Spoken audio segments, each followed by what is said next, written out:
Hey guys, it's Corin Zenith here. Today I'll be sharing a special video brew share with you guys. This is the Double Fisted Ale, which was brewed by Vic and his brother Phil over at 17brewcrew.com.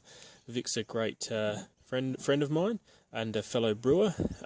This one here is 6.3% ABV.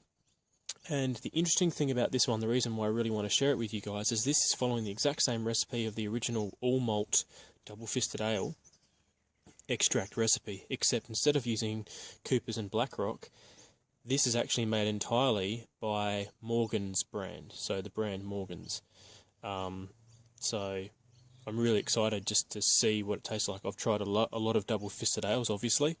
I was going to do a comparison, but I think I just want to enjoy this as it is, because I know what the all malt tastes like, having brewed some myself. So without further ado, let's give it a crack. And 17 to Phil and Vic.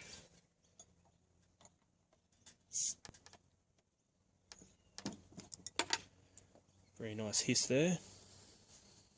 Looking forward to this.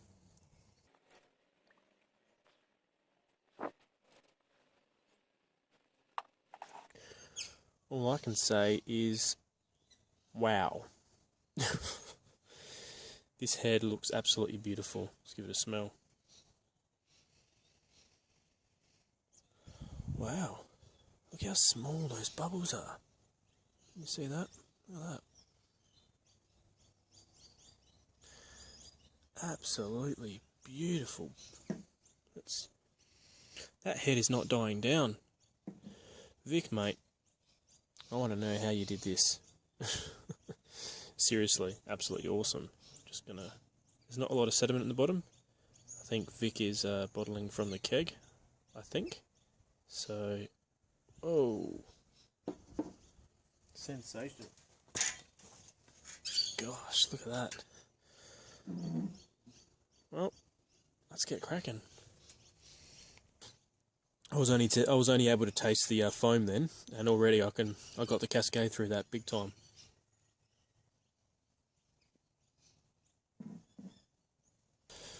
Oh, gosh, it's very similar. It's very similar. Gosh, what do I say? Probably off the bat, what I get is it's a little bit sharper in terms of bitterness than what the original Double Fisted Ale recipe using Cooper's products. This one's a little bit more sharper, and then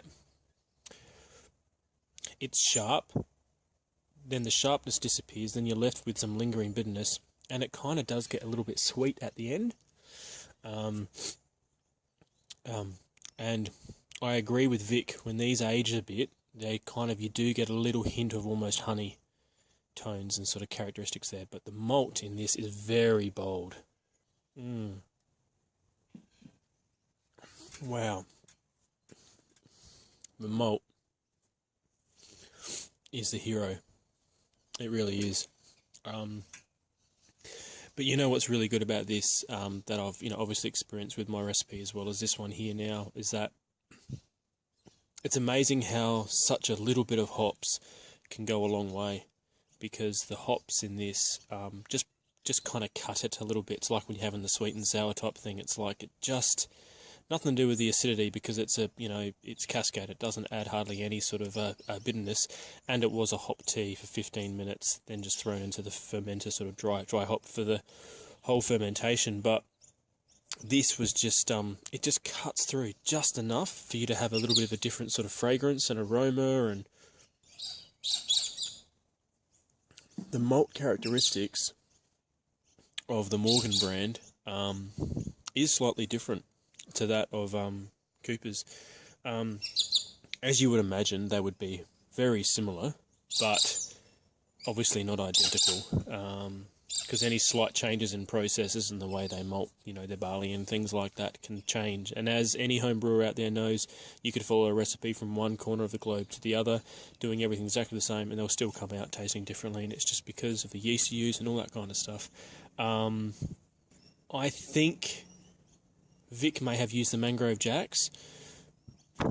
and I used Saffol for my all malt because I couldn't get Mangrove Jacks at the time. The original recipe did call for Mangrove Jack, so that's probably why this one's higher ABV. Mangrove Jacks is a bloody workhorse, and it goes all the way up to 14% ABV if the fermentive rules allow it. So you do come out with a drier beer, but at the same time there is some residual, almost sweeter characteristics, slightly. It's a fantastic brew.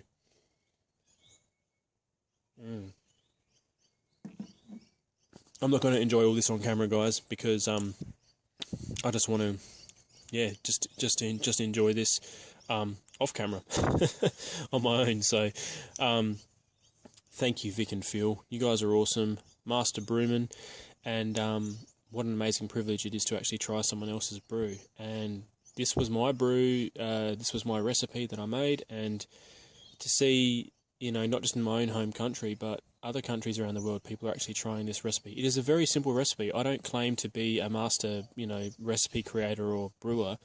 It's a very simple recipe, but it shows you what you can do with quality extract, some steeping grains, a few little hop additions. You can create a beer that tastes worlds apart. It tastes completely different from stuff you're gonna experience at the store, on like a commercial level. And it just shows you what kind of beers you can actually create at home. I mean, this is awesome stuff. This is what it's all about, isn't it, guys? So, anyway, 17 to you all. Blessings to yourself and your family. And a special just shout out to Vic and Phil. You guys are masters. I did receive some other beers, but I chose this one to be the one I video brew shared. Specifically, just because the fact that it's he so kindly did my my original recipe with some slight variations because of the brands that he used, and it's amazing how different this to come out. There's a lot of similarities, but it is its own beer. This is its own beer. This is the Double Fisted Ale by Vic and Phil in Sydney, Australia, and it is an absolute classic. Cheers, thumbs up. Awesome stuff, guys. Thank you for taking the time to brew this for me. Well, to send this to me. And awesome stuff. Cheers, guys. Bye.